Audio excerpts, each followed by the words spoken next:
ఇది నీల్ ఐలాండ్. నీల్ ఐలాండ్లో dead corals అన్నీ ఉంటాయి అన్నమాట. ఇక్కడంతా కూడా డెడ్ కోరల్స్, ఇగో చిన్న చిన్న ఫిషెస్, స్నేక్స్, ఇగో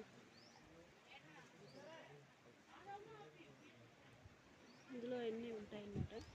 ఇవన్నీ డెడ్ కోరల్స్. సో ఇది బీచ్ అన్నమాట. ఇది ఇదంతా నీల్ ఐలాండ్ బీచ్. ఇది లక్ష్మణ్పూర్ రాక్ బీచ్. సో ఇవి వాటరు అలా అలా వచ్చి ఒక న్యాచురల్ బ్రిడ్జి లాగా ఏర్పడింది ఇక్కడ. ఇది natural bridge. So very famous natural bridge in Neil island.